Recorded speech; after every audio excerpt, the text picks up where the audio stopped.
네, 지금 해도 아니면 돼요. 좀 이따. 오케이, 예, 하셔도 돼요.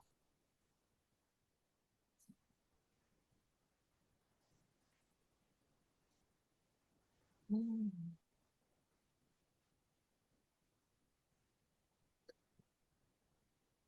음. 네. 네. 오케이.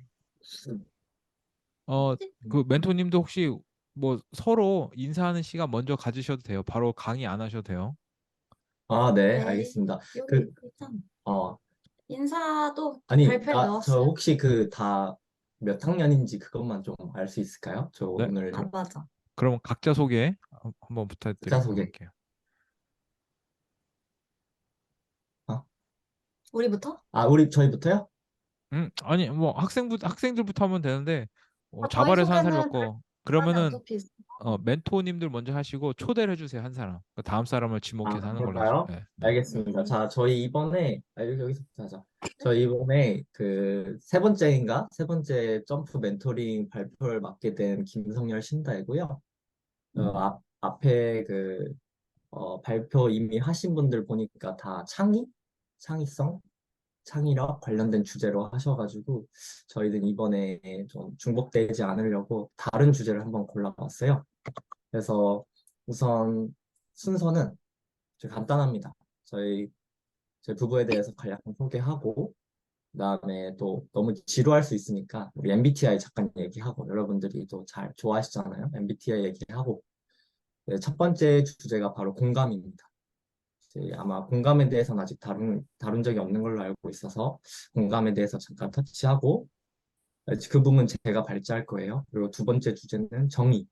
정의는 저희 아내가 얘기할 거고. 그다음에 마지막에 혹시 여러분들 질문 있으면은 질문 서로 Q&A 하는 시간 갖고 마치는 아주 간단한 순서로 진행을 할게요.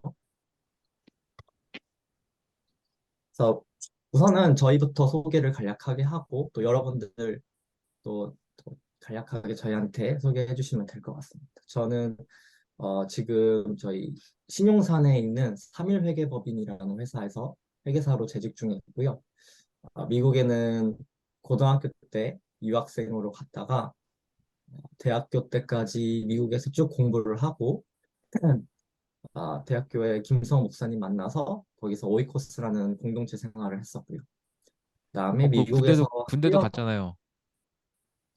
그쵸 군대를 갔는데 네, 한국 군대 군대 다녀왔습니다.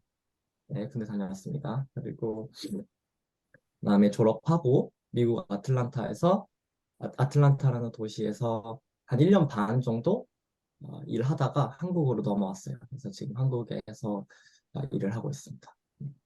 네, 저는 신다혜고 지금 LG 에너지 솔루션의 미국 변호사로 근무하고 있고 법무실에 있고 미국 아틀란타는 2017년도에 갔었고 2017년도에 목사님도 만나고 남편도 만나게 되고 학교도 다니고 되게 바쁜 삶을 살았던 것 같아요. 음, 그리고 나서 일 잠깐 미국에서 하다가 이제 코로나가 미국에서 심해질 때쯤 저희는 한국으로 돌아오게 됐고, 그 뒤로 한국에서 지금 써 있는 회사에서 일하고 있는 중이에요.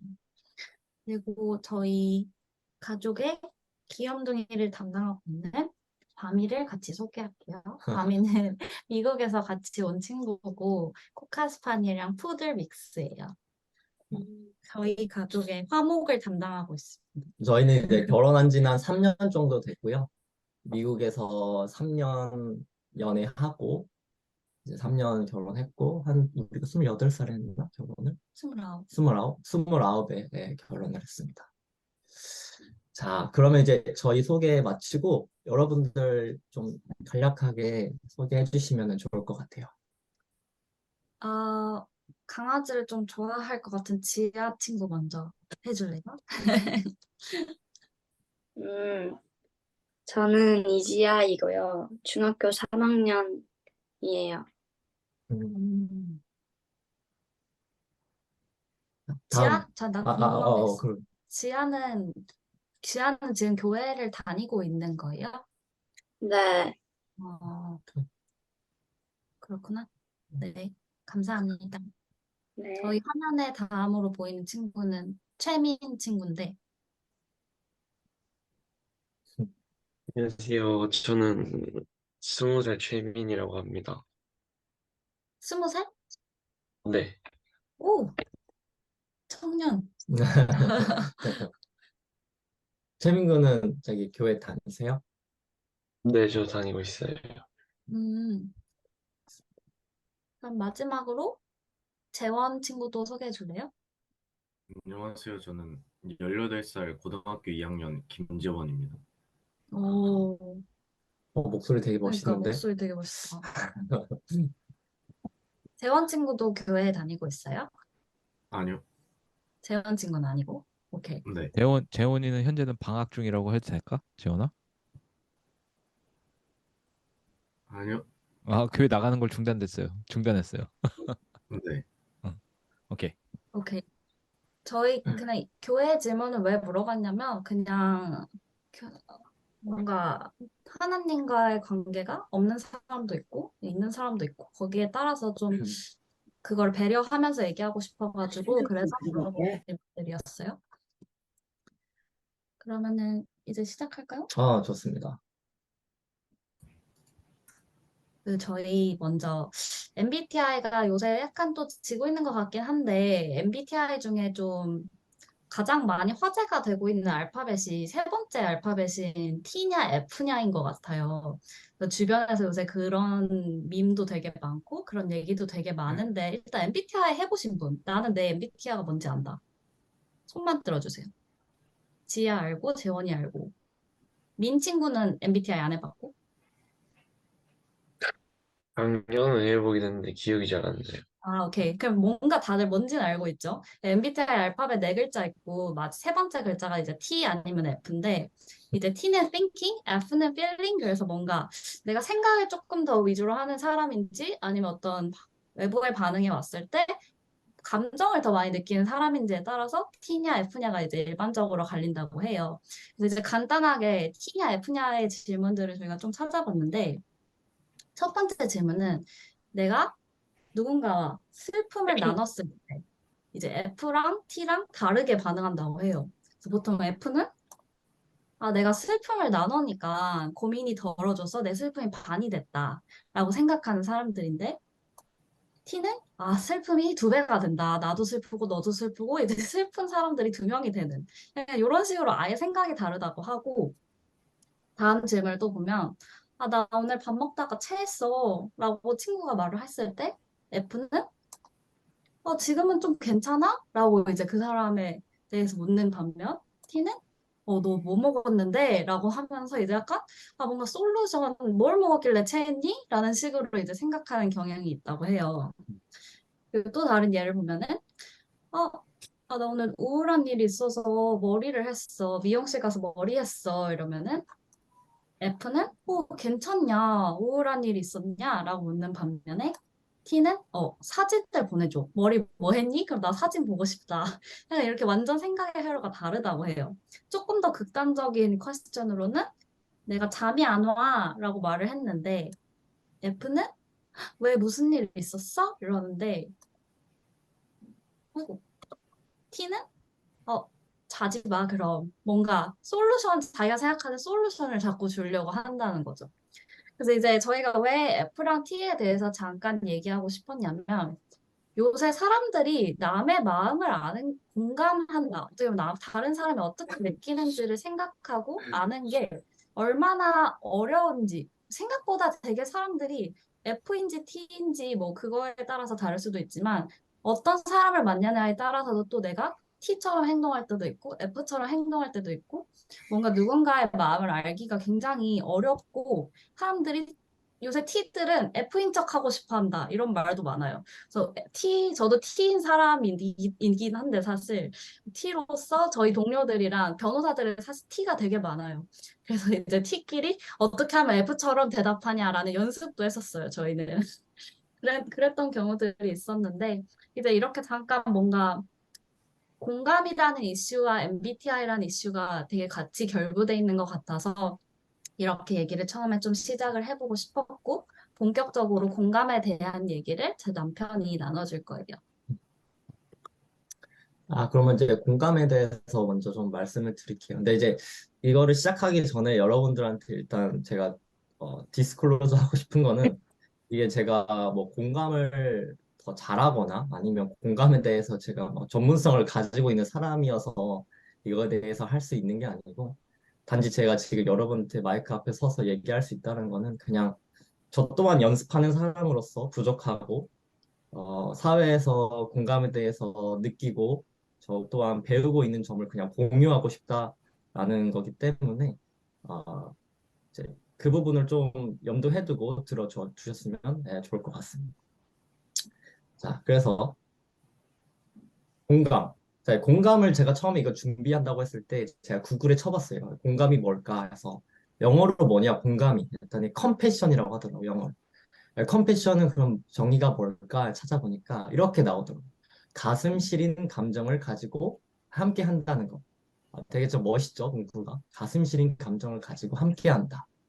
우리가 되게 막연하게 공감을 한다라고 하는데 이게 또 글로 써내려가기에는 사실 또 어려운 부분이 있을 수 있어요. 그래서 제가 좀 생각을 해봤는데 일단 공감을 좀 정의를 한다면은 이 크게 공감의 바운더리를 두 개로 나뉠 수 있을 것 같아요. 그러니까 공감의 바운더리를 크게 두 개로 나뉘고 또 공감의 종류를 또 두 개로 세분화할 수 있을 것 같다는 생각을 했어요. 그래서 먼저 이 공감의 종류부터 제가 좀 소개를 드릴게요.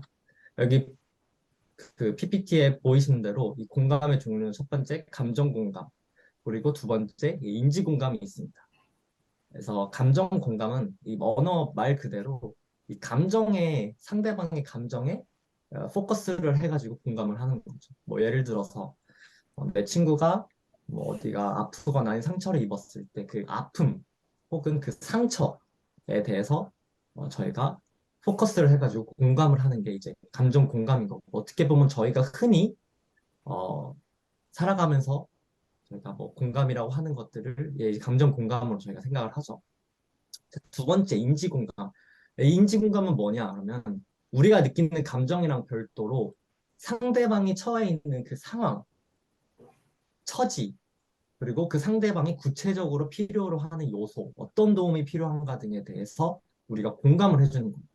자, 예를 들게요. 그럼 여러분들이 뭐 학생들이니까 같은 반 친구들이 친한 친구들이 있는데 그날 너무 컨디션이 안 좋아가지고 시험을 잘 못 봐서 그날 시험을 페일했어요. 감정 공감은 그 페일한 친구의 마음에 대해서 공감을 해주는 반면 이 인지 공감이라는 거는 그 친구를 위해서 구체적으로 같이 플래닝을 해주는 거예요. 이번에 페일했지만 다음에 있을 어떤 뭐 수행평가라든지 시험이 있으면은 그 시험을 몇 점 이상 맞으면은 이 과목을 뭐 A로 끝날 수 있다라고 이렇게 구체적으로 어떻게 헤쳐나갈까를 계획을 해주는 거죠. 그게 이제 인지 공감인 거고. 그래서 저도 남자다 보니까 와이프한테 그럴 때가 되게 많은데 이 남자들이 보면은 감정 공감보다는 사실 해결책을 먼저 제시하려고 하는 그런 뭐 해결책을 이렇게 제시를 먼저 하려다가 보니까 사람들이 주변에서 뭐 남자들은 공감을 잘 못한다라고 뭐 이렇게 말하기도 하는데 사실 제가 생각해야 되는 우리가 명심해야 될 점은 이 감정 공감뿐만 아니라 인지 공감 또한 엄연한 공감인 거고 아까 앞서 살펴본 사례에서 이 치도 뭐 체했어 그럼 뭐 먹었어 약간 공감이 없다라고 하지만 그것 또한 어떻게 보면은 인지 공감이 있는 거죠. 너가 뭘 먹었기 때문에 체했니? 다음에는 그럼 체하지 않도록 이걸 먹지 말아야겠다라는 그런 게 함축돼 있는 거잖아요. 그러니까 그 기능과 형태가 다를 뿐이지 다 필요한 공감이다라고 말을 해주고 싶고요. 어, 이제 이건 이제 공감의 종류였던 거죠, 두 개가. 이제 그 다음에 소개해드리고 싶은 거는 이 공감의 바운더리예요. 이 영역이라는 건데 어떻게 보면 이 부분은 제가 오랜 시간 동안 유학 생활을 하면서 유학생을 하면서 우리 김성우 목사님 만나서 공동체 생활을 해보고 또 그 다음엔 한국에 와서 사회생활을 해보면서 그걸 토대로 제가 개인적으로 느낀 부분을 기초로 생각을 해낸 거고요. 첫 번째 공감은 그냥 말 그대로 그냥 1단계 공감이라고 제가 표현을 했는데 이 1단계 공감은 뭐냐면 우리 가까운 이웃에 대한 공감인 거예요. 뭐 예를 들어서 여러분 같은 경우에는 현재 같은 반 친구가 있는 공감, 그리고 여러분, 부모님의 자식으로서 부모님에 대한 공감이 있을 수 있고, 혹은 여러분들이 제자의 위치에서 선생님한테 할 수 있는 공감이 있을 수 있고요. 이제 조금만 몇 년이 지나면 여러분들 직장인이 되겠죠? 여러분들이 이제 직장인이 되면은, 물론 지금도 그렇지만, 나중에 사회를 나갔을 때 원치 않은 상황 속에서 여러분들이 공감을 해야 되는 순간들이 아주 많이 직면하게 됩니다. 예를 들어서 여러분들이 세무서를 가거나 아니면 시청을 가거나 구청을 가서 공무원들을 상대하거나 나중에 이제 회사에 들어가면 고객사를 상대하거나 직장 상사를 상대하거나 그 사람들한테서 뭔가 여러분들 결제를 받거나 설득을 해서 서류를 받아야 하거나 아니면은 내가 설득을 해서 논의를 해야 되는 상황이 올 때 그 상대방이 단지 기분이 안 좋다는 이유로 여러분을 무시하거나 여러분의 설득을 안 들어줄 때가 이 상황이 생긴다라는 거죠. 이제 그럴 때일수록 여러분들이 이 인지공감을 능력을 발휘해서 그분들의 태도로 인해 여러분들이 느끼는 감정과는 별도로 지금 그 사람이 어떠한 이유로 기분이 안 좋다든지 어떤 상황의 처지를 그 사람이 있는 처지를 이해하려고 하는 자세가 내키지는 않지만 필요로 할 때가 있다라는 거죠. 그래서 이 종합을 해보면은 어쩌면 이 1단계 공감이 우리가 세상에서 살아가기 위해서 세상에서 살아갈 때 사람들과 부딪힘 없이 주변 사람들과 잘 살아가기 위해 가장 필요한 공감이 아닐까라는 생각이 드는 거고요. 자, 1단계 공감이 이렇다면은 자, 두 번째 2단계 공감이라는 게 있는데 2단계 공감은 무엇이냐라면은 이 세상에 대한 공감이라는 겁니다. 즉 우리가 알지 못하는 사람들, 지구 반대편에서 일어나는 일들에 대한 공감이라는 거죠. 예를 들어서 전쟁으로 인해 고통받고 있는 사람들, 혹은 지구 자연재해로 인해 고통받고 있는 사람들, 그런 사람들에 대한 공감이죠. 더 나아가서 우리들과는 모습이 좀 다르고, 혹은 우리랑 종교가 다르고, 그런 이유로 다르다는 이유로 위협당하고 있는 사람들에 대한 공감. 이 공감은 저는 2단계 공감이라고 정의를 했고요. 어떻게 보면 1단계 공감은 사실 우리가 살아가면서 필요한 공감이죠. 근데 2단계 공감은 이 공감 능력이 좀 부족하더라도 여러분이 세상을 살아가는데 그 지장은 없다고 느낄 수는 있겠어요. 그런데 우리가 만약에 기독교인이라면 이 1단계 공감만큼이나 2단계 공감이 필요하다라는 것을 조금씩 저도 느끼고 있고요. 이 2단계 공감에 대해서는 조금 이따가 더 자세히 설명을 드리도록 하겠습니다. 자, 그래서 두 번째입니다. 공감을 그럼 잘 하기 위해서 어떻게 할 수 있겠냐? 첫 번째, 공감을 잘 하기 위해서는 나의 감정에 충실할 것이랍니다. 이 공감이 이루어지는 프로세스는 나의 감정을 상대방에 이입시키거나 아니면 상대방의 감정을 나에게 이입시켜서 서로가 하나가 되는 과정인 건데 만약에 나의 감정에 충실하지 않고 내 감정을 속이게 된다면은 상대방의 감정 또한 저희가 살필 수 없는 게 당연한 이치 아니겠습니까? 그래서 우리 자신에게 먼저 솔직해지는 연습을 해야 할 것 같습니다. 제가 이거 준비하면서 연구 결과 같은 걸 하나 읽은 게 있는데 거기서 이렇게 써 있더라고요. 제가 여러분들께 한번 읽어드리겠습니다. 짧은 내용인데 나를 버리고 타인에게 관심을 돌리라고 많은 이들이 조언하지만 흥미롭게도 뇌 과학이 제안하는 것은 이와 반대다. 역설적이게도 자기 중심적인 공감에서 벗어나는 길은 자신의 감정에 더 집중하고 더 세밀히 살피는 것이다. 자신의 내부 감각 신호에 민감한 사람들은 타인의 감정을 이해하고 공감하는 데 더 유리하다. 반면 자신의 감정을 언어로 표현하기 어려운 사람은 타인의 감정에도 공감하기 어려운 것으로 밝혀졌다. 라고 되어 있습니다.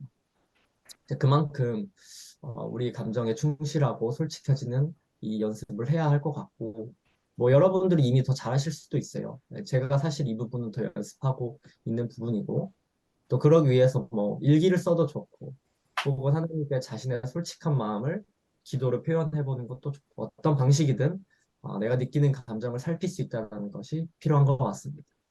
자, 두 번째로, 나의 감정을 올바르게 표출할 것. 어, 그냥 이게 어떻게 보면 내 감정을 그냥 뭐 아무렇게 막 표출하라는 것이 아니라, 이 말의 핵심은 이제 여러분의 감정을 쌓아두지 말라는 거예요. 왜냐하면은 나의 마음에 나의 감정들이 표출이 잘 되지 않고 이게 쌓이게 되면은 이 공간이 없거든요. 나의 감정을, 남들의 감정을 이입할 수 있는 이 여유 공간이 없기 때문에 여러분들의 지금 느끼고 있는 감정들을 막 쌓아두지 말고 지혜롭게 표출하는 능력을 키우는 게 중요한 것 같고, 사실 어떻게 보면 여러분들이 더 큰 성인이 됐을 때 이게 정말 필요한 것 같습니다. 자, 마지막. 세계 뉴스. 자, 경제 뉴스를 많이 읽을 것. 어떻게 보면 제가 다음 섹션에서 커버할 내용이랑 아주 밀접한 관련이 있는데, 여러분들 이제 뭐 공부로 다 바쁘시죠? 공부로 바쁘고, 저도 뭐 불과 몇 년 전까지 아주 공부 치열하게 했던 사람으로서, 어, 사실 이렇게 세상에 돌아가는 이 뉴스에 대해서 캐치업하기 힘들어요. 뭐 잘하시는 분들도 있겠지만, 근데 아무리 바쁘더라도 이 세계 뉴스, 경제 뉴스를 많이 읽으시기를 꼭 추천해 드립니다. 제가 이제 미국에서 살아봤고 한국에서 살아봐서 느낀 거는 이 뭐라 해야 될까? 이 미국 뉴스는 되게 보시면은 대부분 90% 이상이 이 세계로 뻗어져, 세계에 대한 내용, 세계 각국에서 어떤 일들이 벌어지는가에 대해서 커버하고 있는 반면 한국 뉴스는 대부분이 제가 느끼기에는 되게 한국에서 일어나는 일들만 주로 가지고 얘기를 하고 그 외에 이제 뭐 세상 어디서 일어나는 글로벌 뉴스들을 커버하는데, 그렇기 때문에 여러분들이 한국 뉴스뿐만 아니라 이 뭐 영어 공부도 할 겸 미국 뉴스도 많이 좀 보시기를 추천해 드리고요. 이 세상에 대한 공감을 여러분들이 하기 위해서는 그만큼 시간을 투자해서 알아야 돼요. 한국뿐만 아니라 세계에서 일어나는 일들에 대해서 우리가 이해를 하고 그 지식을 쌓아야 되거든요. 그렇기 때문에 뉴스를 많이 읽을 것을 제가 추천해 드립니다. 자, 그러면은 오늘 강의의 핵심이죠. 그럼 왜 공감을 해야 되냐? 뭐 피상적으로는 알죠. 왜 공감을 해야 되는지. 근데 뭐 조금 더 제가 기독교적인 관점에서 그래서 말을 하자면은, 우리가 공감을 해야 하는 이유는, 가장 큰 이유는 우리 하나님께서 저희에게 남도 우리 이웃도 우리 자신처럼 사랑하라라는 말씀을 주셨기 때문이에요. 그래서 뭐 여러분들 아마 잘 아실 거예요. 몇 년 전에 있었던 뭐 아프가니스탄 난민 구출 작전도 있었고, 지금 한참 이제 이뤄지고 있는 이스라엘 하마스 전쟁도 있고, 막 많은 세계에서 많은 일들이, 안 좋은 일들이 벌어지고 있죠. 그리고 심지어 어떤 기독교인들은 좀 종교가 다르다는 이유로 뭐 예를 들어 이슬람 분들을 혐오하는 모습들도 보이고 있어요. 심지어 저희 나라에서 그런 모습들이 보이고 있다고 하네요. 그리고 미국에서는 피부색이 다르다는 이유로 삶의 위협을 받는 사람들도 있습니다. 이렇게 어, 모습이 다르고 종교가 다르고 생각이 다르다는 이유로 위협당하는 사람들이 피해를 입지 않도록 보호하는 것이 이 기독교인들이 해야 할 일이라고 생각하는데, 오늘의 핵심은 이거예요. 이런 사람들을 위해서 우리가 힘이 되어주고 보호해주기 위해서는 그들이 받는 차별을 우리가 감지해낼 정도로 깨어 있어야 된다는 것이죠. 어, 쉽지 않은 것 같아요. 왜냐하면은 사회에서 일어나는 현상들을 우리가 따라가다 보면은 나도 모르게 그들이 겪는 차별을 무시하고 그게 오히려 되게 자연스럽다라고 생각할 수 있어요. 근데 결코 그들이 겪고 있는 고통이나 그런 차별은 절대 자연스러운 게 아닌 거죠. 그래서 어, 어떻게 보면 모습이 다르고 종교가 다르고 이 생각이 다르다는 이유로 위협당한 사람들을 보호하기 위해서는 그들이 받는 차별 그리고 고통을 공감할 수 있는 능력이 선행이 돼야 된다라는 게 이제 사실 제가 여러분께 말씀드리고 싶은 가장 핵심인 것 같고요. 그래서 점프 프로그램이 여러분들께 되게 필요한 어, 그런 프로그램인 것 같습니다.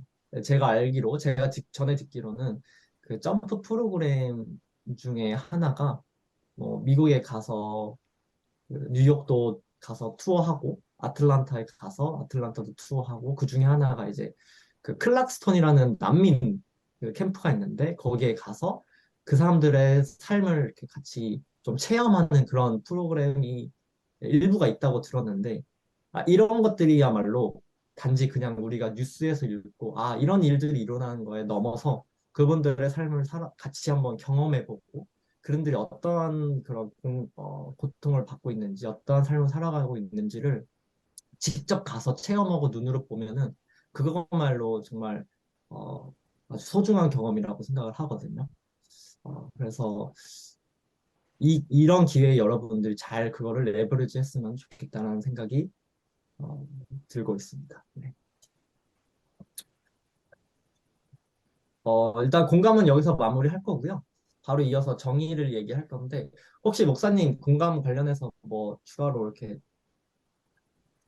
얹고 싶은 거 어, 있으시죠? 아니요, 아니요. 너무 좋은 강의고, 나중에 우리 그 친구들하고 Q&A 시간에 함께 좀 더 생각해 보면서 같이 질문하면 좋을 것 같아요.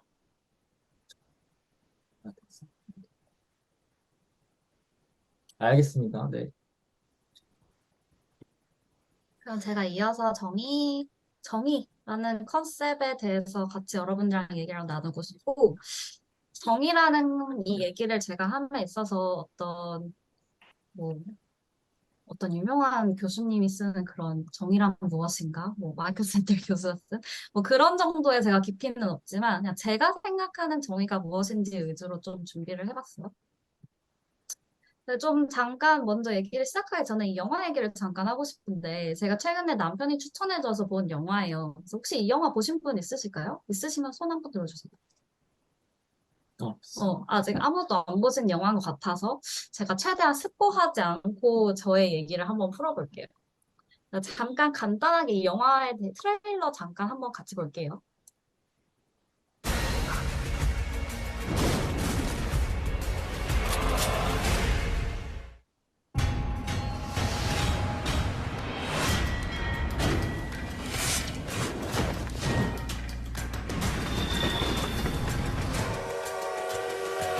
Would you mind if I join you? You're the world-famous detective, Hercule Poirot. Avenger of the innocent. Is that what they call you in the papers? And you are innocent? You're fun.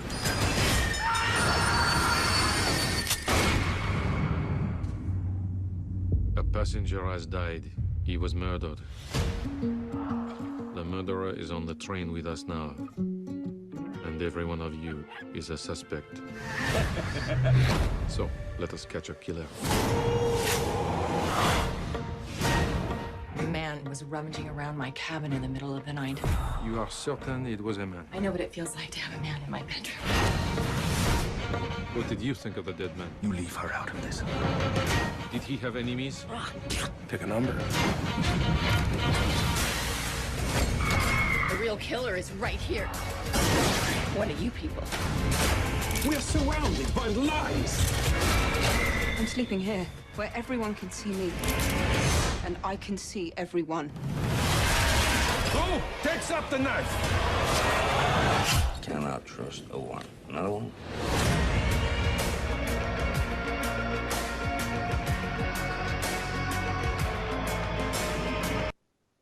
네, 오리엔탈 특급 살인이라는 영화고 방금 소파에서 봤던 어떤 기차 안에서 벌어지는 살인 사건을 이 에르킬 푸아로라는 탐정이 해결하기 위해서 누가 범인인지 찾는 그런 과정을 담은 영화예요. 그래서 되게 흥미로웠던 점 중에 하나는 이제 영화에서 처음에 살인이 벌어졌을 때 이 에르킬 푸아로가 이런 말을 해요. 나는 절대 살인을 용납하지 못하고 그 어떤 사람이라도 어떤 세상에 도움이 안 되는 그 어떤 인간이라도 절대 죽으면 안 된다. 난 절대 살인자를 용납할 수 없다. 이런 말을 해요. 근데 이제 시간이 흐르고 에르키 피아로가 범인을 잡아요. 그래서 나중에 여러분들이 영화를 보시면 아시겠지만 그 범인을 잡고 나서 에르키 피아로가 하는 말이 이런 말을 해요. 그 범인한테 하는 말인데 오름이 있고 그름이 있고 그 사이에 당신이 있는데 나는 이 사건에 대해서 판단을 못하겠다. 그 범인이 이렇게 말해요. You say your role is finding justice. 당신의 역할이 정의를 찾는 거라고 하지 않았냐. 근데 이렇게 하라고 이렇게 다시 말해요. What is justice here? 이 일에서 정의가 무엇입니까? 오히려 되려 탐정이 범인에게 되물어요. 그리고 범인이 이렇게 말해요. Sometimes the law of man is not enough. 사람이 만든 법으로는 때로는 부족한 경우가 있다. 그래서 마지막으로 프라로는 그럼 범인한테 양심의 가책은 너는 어디에 뒀냐? 라는 식의 대화가 이제 나중에 나오는데 저는 이 영화를 보면서 세상에서 우리가 어떤 일이 정의롭다, 정의롭지 않다라고 명확하게 칼로 자르듯이 나눌 수 있는 일이 정말 몇이나 될까? 세상에 정말 정의와 정의롭지 않다 이렇게 둘 반으로 나누는 일이 되게 쉬울까라고 생각했을 때 저는 아닌 것 같다라는 생각을 굉장히 많이 했고 거기에 의해서 사람들이 항상 많이 물어보는 질문은 이건 것 같아요. 세상이 공평한가? 세상이 정의로운가? 이런 질문도 되게 많이 던져보는데 근데 저는 이렇게 생각해요. 저는 세상이 공평하지 않고 세상은 정의롭지 않다고 생각해요. 이게 제가 느끼는 세상에 대한 생각인데 단지 정의롭지 않은 세상 가운데 정의를 실현하고자 하는 사람들이 더 많기를 바라는 게 저나 또 다른 사람들이 바라는 마음 정도가 아닌가라는 생각을 해봤어요. 그러면 왜 우리가 정의를 실현하고자 하는 사람들이 더 많기를 바라고 왜 그런 소망을 가지면서 살까요? 라는 생각을 했을 때 이제 저의 대답은 이거였어요. 여러분의 대답은 다를 수 있을 것 같아요. 근데 저의 대답은 이제 내가 하나님의 은혜를 받은 크리스찬이라서 나는 정의를 실현하고자 하는 사람들이 세상에 더 많기를 바랍니다. 라고 대답할 것 같아요. 근데 왜 크리스찬, 왜 기독교인들이 기독교인으로서 살아가야 하는데 저런 소망을 바라야 하죠? 도대체 왜 크리스찬으로 사는 게 내 삶에 어떤 베네핏, 어떤 이득이 있길래 나는 왜 크리스찬으로서 살아야 할까요? 라는 질문을 저는 되게 많이 했었어요. 그래서 여러분들이 교회를 지금 다니고 있고 다니지 않은 친구도 있지만 뭐 그런 주변 환경에 한 번쯤 노출됐다면 이런 질문이 들었을 수도 있었을 것 같아요. 도대체 왜 나 크리스찬으로 살아가야 돼? 그렇게 살아가는 도대체 뭐가 좋아? 근데 저는 이제 저는 원래 크리스찬이 아니었다가 나중에 크리스찬이 된 사람으로서 이제 그 삶에 대한 극명한 비교가 되게 잘 됐어요. 내가 크리스찬으로 살지 않을 때의 삶과 크리스찬으로서 살았을 때의 삶이 너무 달랐거든요. 제가 느낀 세 가지 이점, 기독교인으로서 살 때 이점이 있는데 그 점에서 잠깐 얘기하자면 첫 번째, forever you're not be alone. 영원히 내가 크리스찬이 되는 그 순간 내가 혼자서 세상을 살아가지 않는다는 것을 느끼게 될 거예요. 여러분이 지금 학생이지만 학생 때가 사실 정말 치열하고 아이덴티티에 대한 고민이 진짜 많을 거예요. 나는 뭐 하면서 살아야 되지? 나는 앞으로 어떤 일을 해야 하지? 뭐를 해야 나는 행복하지? 왜 우리 가족은 이렇지? 뭐 우리 부모님은 이렇지? 여러분 주변에 대한 것들에 대해서 정말 많은 걸 질문하는데 그 질문을 함에 있어서 내가 하나님을 만나는 순간 나는 그 질문을 더 이상 혼자서 해결하고 살아가는 사람이 아니게 될 거라는 거를 저는 느꼈어요. 여러분이 크리스찬이 되는 순간 앞으로 살아가는 여러분의 삶이 절대 혼자가 아닐 거예요. 저는 일단 그게 가장 큰 베네핏이라고 생각했어요. 왜냐하면 결혼을 해도 가족이 있어도 언젠가 삶에서 분명히 우리는 혼자인 순간이 있어요. 근데 그 혼자인 순간마저도 내가 혼자가 아니라 누군가 나를 항상 서포트하고 도와주고 믿어주는 존재가 있다는 걸 알게 되는 게 저는 그게 크리스찬으로서의 스타팅 포인트라고 생각하거든요. 그때 나는 크리스찬으로서 살고 싶어질 거예요.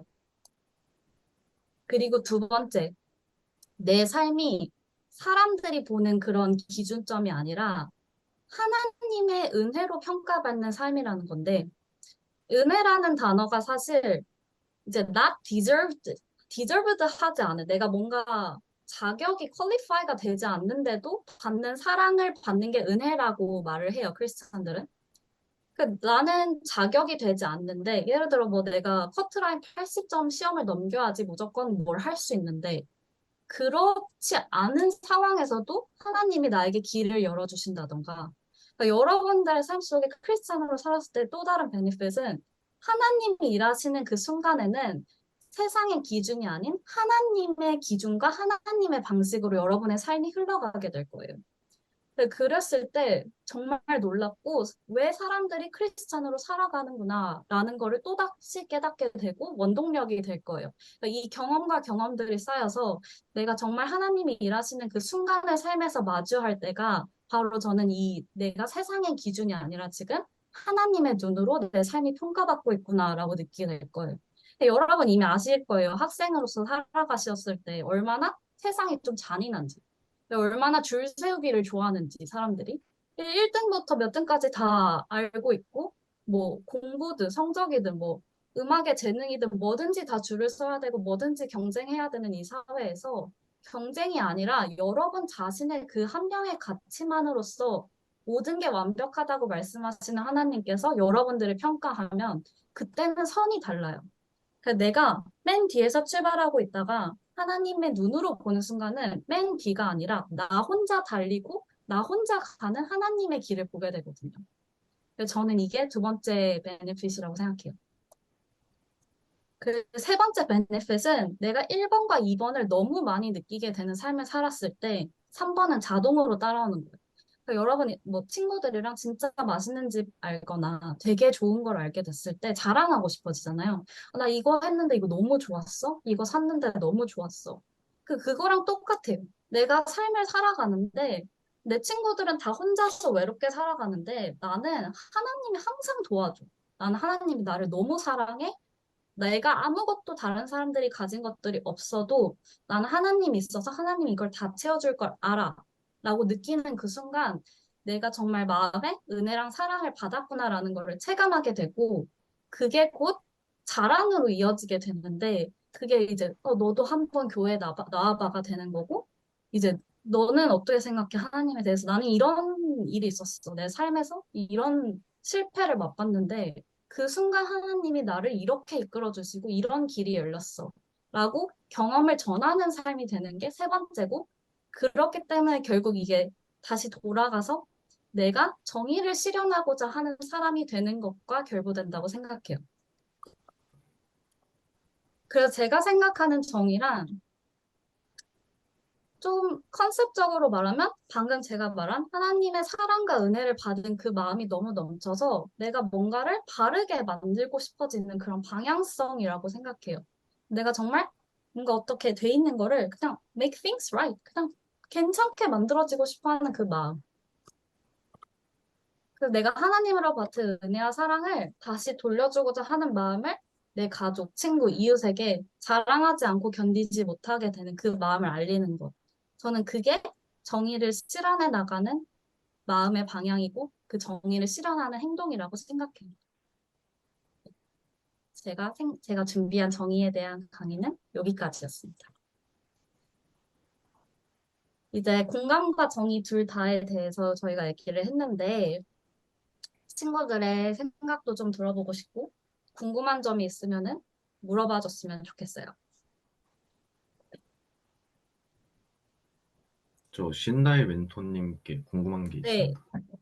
그 기독교인이 되기 전과 되고 난 후에 인생에서 차이점이 있다고 말씀하셨는데 어떤 부분에서 그렇게 느끼셨는지 궁금합니다.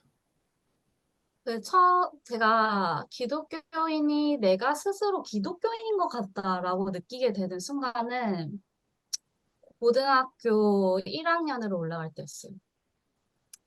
저는 중학교 3학년 때, 제가 한 가지 더 그 전에 먼저 얘기해주고 싶은 거는 기독교인이 아니었다가 기독교인이 된다는 거는 어느 순간에 와, 갑자기 내가 깜장색이었는데 하얀색으로 변해. 이런 느낌은 아니에요. 되게 혼란스럽고 내가 그 전에 믿는 생각들은 이런 거였는데 정말 이런가? 정말 이런가? 이게 정말 맞나?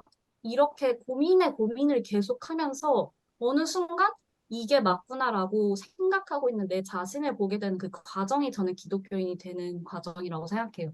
그래서 저는 중학교 3학년 때는 기독교인을 싫어했어요. 진짜 싫어했고 왜 교회는 가봤어요. 교회는 당연히 가보고 뭐 얘기도 했는데 도대체 왜 쟤네들은 저러는 거야? 도대체 왜 저렇게 광신도처럼 저의 입장에서는 광신도는 뭐였냐면 그때는 매주 일요일마다 교회를 가는 것 자체가 저의 눈에는 광신도였어요. 그래서 왜 저렇게 사는 거지? 도대체 왜 일요일날 저런 데를 가지? 라고 생각했고 갔어 봤는데 그 이유도 잘 몰랐었어요. 근데 이제 중학교 3학년 때 제 삶에 좀 어려운 일이 있었고 그 어려운 일이 있을 때 그냥 교회에서 한 번 스쳐 지나갔던 얘기 중 하나가 너가 정말 삶에서 혼자이고 외로울 때 그냥 기도를 해봐라는 말을 그냥 이렇게 들어서 그때는 제가 삶에서 뭔가 진짜 붙잡을 수 있는 게 없으니까 그냥 기도를 했어요. 그래서 진짜 그냥 막 울면서 기도를 막 하는데 그때 제가 하나님을 만나는 기도를 했던 것 같아요. 그때 뭔가 기도로 응답 같은 거를 듣는 느낌이었고 지금 내가 해야 자야 뭐 나가서 이렇게 해봐. 이렇게 도와줄게라는 뭔가 그냥 그런 느낌이 들었고 그래서 제가 그 기도 방에 나가서 바로 저의 삶을 도와주는 분을 만났던 계기가 있었어요. 그러니까 뭔가 그래서 삶에서 되게 신기한 그런 일을 한 번 겪으니까 기독교 진짠가? 라는 생각을 했던 거죠. 그리고 나서 고등학교 1학년 때 교회 이제 조금 열심히 다녀야겠다라고 생각은 했지만 그게 막 계속 이어지진 못했어요. 왜냐면 저는 제 삶의 학생으로서의 너무 바쁜 게 더 많았고, 제가 더 익숙한 방식들과 생각하는 방향이 있어서 오히려 그런 게 더 익숙했거든요. 그래서 뭐 교회는 나가긴 하는데 정확히 어떻게 내가 뭐 하나님을 인격적으로 만난다는 게 뭔지 뭐 이런 거에 대해서 뭐 잘 몰랐어요. 근데 그 3년 동안 그래도 해보려고 했던 거는 그래도 내가 그때 삶에 어려웠을 때 도움을 받았었으니까 뭐 그래도 계속 뭐 심심할 때 교회도 나가보고 기도라는 것도 좀 해보고 하자 하다가 고등학교 3학년 때 한 번 더 삶에 어려운 일이 있었고 그때 다시 하나님 앞으로 돌아가는 기도를 했어요. 내가 다시 세상의 방식으로 혼자 못 살아가겠다라는 생각이 들더라고요, 그때. 그러면서 이제는 진짜 그냥 나 기독교인으로 살고 싶다. 그때 도와주셨으니까 이제 앞으로 계속 도와주세요라고 하는 기도를 하는 거예요. 그래서 그걸 경험하니까 이제 아까 제가 말씀드렸던 내가 혼자 살아가는 게 아니라 정말 삶에서 어려운 일 있을 때마다 나를 도와주는 사람이 있구나. 정말 사람 같은 신이 있구나. 라는 걸 깨닫게 된 거죠. 그게 저의 비포랑 애프터의 차이가 너무 오랜만에 이런 얘기를 하니까 좀 감정적으로 되는데 그게 저의 비포랑 애프터 삶이었어요.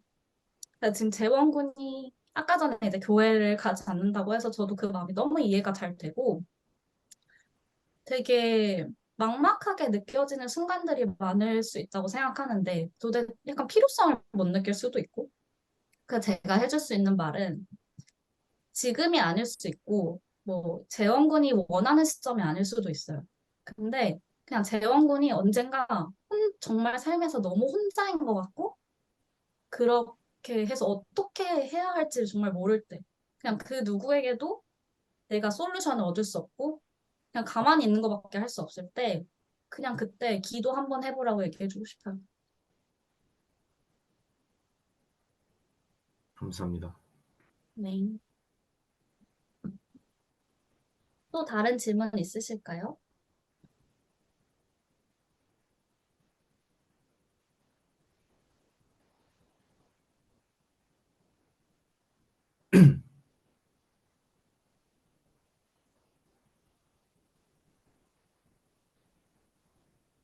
없으시면은 목사님이 클로징 해주세요. 음. 질문이 없으면 질문을 하게끔 만들어야 되는 게 나의 임무인 것 같은데. 우리 하나 더 있습니다. 좋아요. 네. 그 하나님은 MBTI로 쳤을 때 T 쪽이신가요? F 쪽이신가요?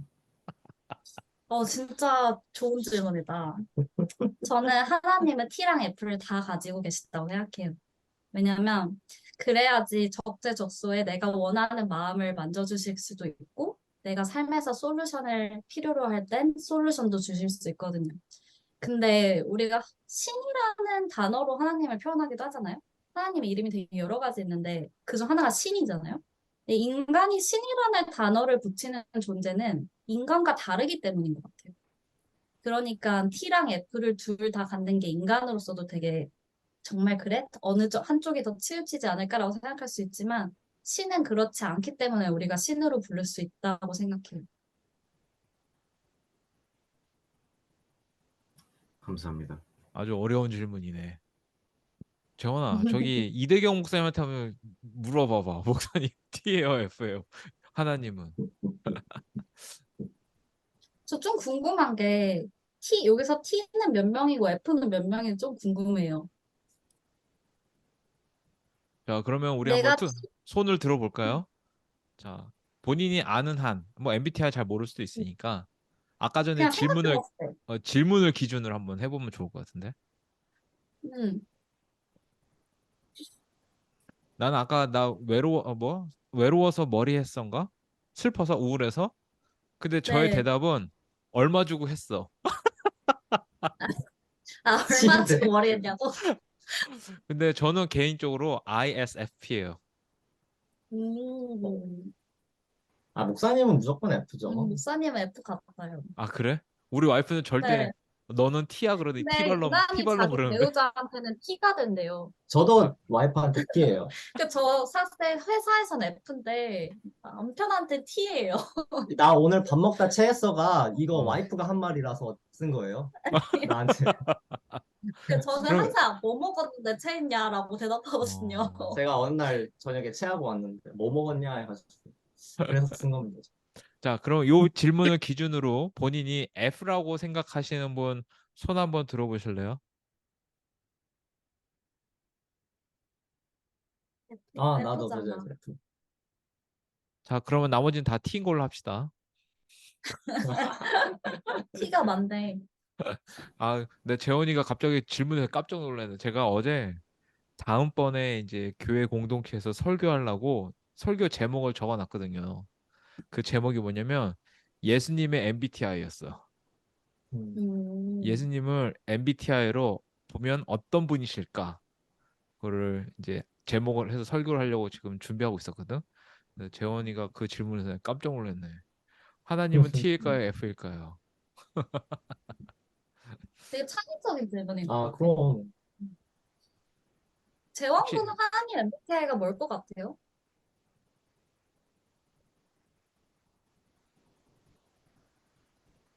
F랑 T 중에. 재원이 역공당했다. 굳이 고르자면 뭘 것 같아요? T이실 것 같습니다. 그 이유는? 살짝 인간이 죽고 난 뒤로 그 사람의 삶에 따라서 천국하고 지옥을 보내신다고 알고 있는데 감정적으로 하게 되면 나쁜 일을 했지만 불쌍해서 천국을 보낼 수는 없잖아요. 그렇기 때문에 판사랑 비슷하다고 생각합니다. 오. 그럼 재원이는 그게 맞다고 생각해요? 그런 사고 절차? 아, 하나님은 이렇게 심판하셔서 나쁜 일을 한 사람을 지옥을 보내시고 착한 일 한 사람은 천국에 보내시는 분인데, 그럼 재원이는 그게 맞다고 생각해요? 아, 그러실 거야? 아니면 너무한 거 아니야? 이런 생각이 들어요? 네, 그게 궁금하네, 갑자기.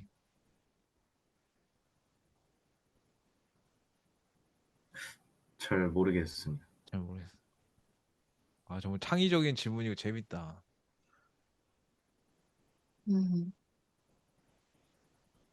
생각하지도 못한. 제가 그러게. 질문이 하나 있는데요. 이제 뭐 7분 네. 정도 남았는데, 우리 두 사람은 미국으로 유학을 갔고, 성열이는 고등학교 때인가 중학교 때 왔잖아요. 그렇죠. 그리고 미국에서 살고 다시 한국으로 돌아갔는데, 미국이 좋아요? 한국이 좋아요? 어렵다. 저는 한국이 더 좋습니다.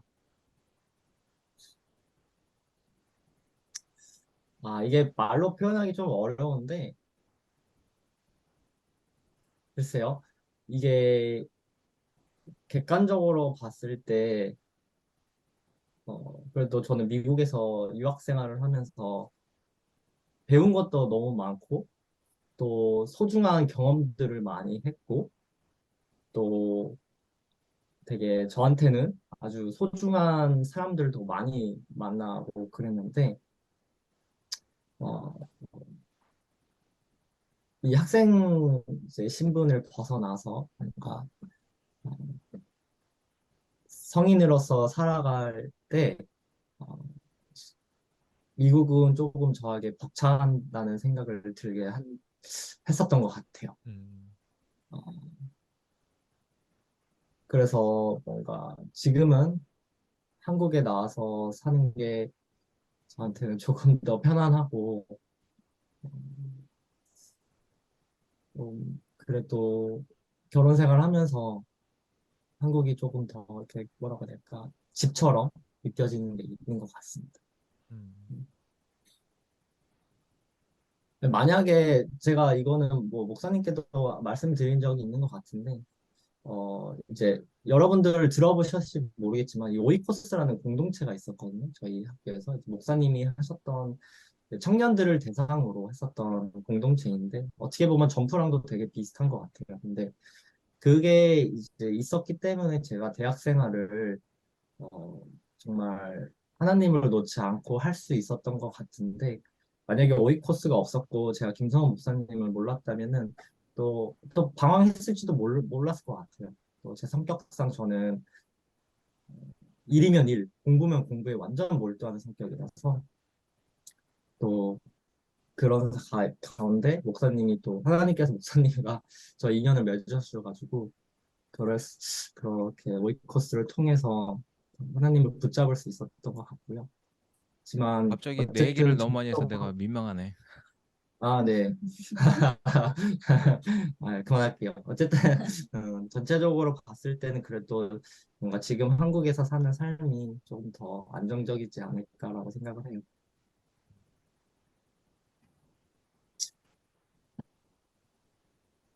그냥 강의 마치기 전에 한 가지 더 얘기해주고 싶은 거는 지금 10대랑 20대잖아요.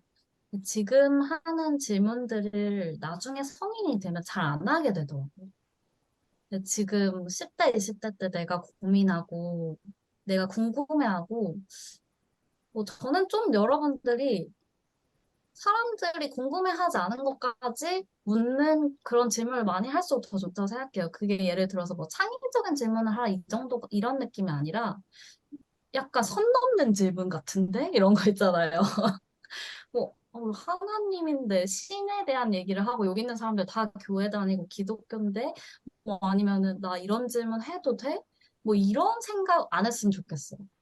근데 김성훈 목사님이 더 오히려 그런 질문을 좋아하시는 분이고 여러분들 좀 근데 신은 이런 거 좀 잘못하는 거 아닌 것 같아요? 이거 제 생각에 좀 아닌 것 같은데 이거 이렇게 하는 게 더 맞지 않을까요? 왜 이렇게 할까요? 뭐 이런 질문 있잖아요.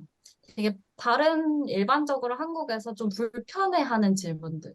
한국 사회에서 어른들이 너는 그런 것까지 묻냐 하고 그런 것들 전 여러분들이 이번 점프에서 많이 물어봤으면 좋겠어요. 근데 저는 미국의 장점은 그런 것 같아요. 미국은 그런 질문들을 이상하다고 생각하지 않아요. 그냥 그런 질문들이 너무 다양한 사람들이 많기 때문에 한국인만 사는 곳이 아니기 때문에 쟤는 저런 생각할 수도 있지 뭐 제가 자란 환경이 너랑 똑같아? 쟤는 다르게 자랐으니까 저런 생각할 수 있는 거지 뭐 다 이렇게 생각해요. 그냥 이번 기회에 좀 선을 넘는 질문들 그리고 또 선을 안 넘는 질문들도 당연히 하지만 그냥 정말 그런 것까지 다 물어보고 한 번씩 터치해보고 이게 정말 그런가? 다르게 생각하는 사람들도 있구나. 이런 거를 생각이 아니라 직접 경험하고 오는 좀 그런 기회가 됐으면 좋겠어요. 너무 고맙습니다. 마지막 그 라스트 커멘트가 너무 좋았어요. 선을 넘는 질문을 해라. 항상 우리가 강조하는 것 중에 하나는 뭐냐면 목사가 여러분이 다니는 교회 목사님이 당황할 만한 질문을 해라. 매주 교회 안 가면 지옥 가요, 뭐 이런 거. 뭐 크리스찬인데 매주 교회 가야 돼요? 빠지면 안 돼요? 이런 질문들, 목사님 당황하는 질문들. 그보다 더 심한 질문들도 막 하는 게 더 좋다고 생각해요. 오늘 다혜 선생님하고 성렬 선생님을 우리 점프 이렇게 아이 친구들하고 만날 수 있게 돼서 제가 너무나 감사하고 제 개인적으로 여러분들이 나중에 자라서 이 두 사람과 같은 어른이 됐으면 좋겠다라는 마음이에요, 저는. 그리고 그러한 마음, 그러한 사람으로서 또 다른 청소년에게 오늘과 같은 이런 이야기를 서슴없이 해주는 그런 어른이 되어줬으면 하는 바람이에요. 점프가 꿈꾸는 우리의 모습들이고 이 캠프를 통해서 뭐 교회를 더 열심히 나가고 성경책을 더 잘 읽는 사람이 되기를 원하는 게 아니라 다양한 질문과 다양한 경험을 통해서 생각해보지 못했던 그 박스 밖에서의 생각들을 할 수 있는 사람이 되기를 바라고 다른 사람의 말에 귀 기울이는 사람이 되기를 바라는 거거든요. 그래서 오늘 귀한 시간 또 이렇게 내어줘서 우리 청소년들 만남을 이렇게 해주신 분께 감사드리고 차후에 우리 학생들이 질문이 있으면 제가 저한테 연락을 주시면 연락처를 제가 전달해 드리는 걸로 하도록 할게요. 그래서 여러분 계속해서 네, 좋고, 저희 이번에 강의 보실만 아셨겠지만, 저희가 하는 직업에 대한 얘기랑은 다 관련 없는 얘기였어요, 사실. 변호사가 어떻게 공감하고, 뭐, 정의를 뭐라 생각하는지, 그런 건 얘기 안 했잖아요. 저 회계사도 그렇고, 뭐가 많이 딱딱해질 것 같고, 그냥 여러분들한테는 또 지루하게 들릴 수 있는 내용일 수도 있을 것 같아서, 최대한 그 부분은 저희가 배제를 일부러 한 건데, 혹시라도 오히려 여러분들께서 회계사는 무엇일까? 혹은 뭐 회사를 생활하면서 어떤 점들이 느끼는지, 뭐 변호사로서는 어떤 일들을 하는지가 더 구체적으로 궁금하시면은 방금 말씀하신 것처럼 목사님 통해서 전달해 주시면 저희가 말씀을 드릴 수 있도록 하겠습니다. 네, 감사합니다. 오늘 수고하신 우리 멘토님들 또 수고한 우리 학생들 스스로 위해서 한번 박수 치고 마칠게요. 지아 네, 아침 마지막에 손 든 일찍 거 아니지? 고맙습니다. 궁금해서. 오케이. 네, 성열 뭐라 했어? 아니, 고생 많으셨어요. 아침 일찍 고생 많으셨다고. 자, 그러면 우리 청소년들은 2주 뒤에 만나서 좀 더 구체적이고 질문을 더 할 수 있도록 할게요. 그럼 성열 다혜는 잠깐 떠나지 말고 기다려주고. 네. 네, 감사합니다. 다다음 주에 봐요. 감사합니다.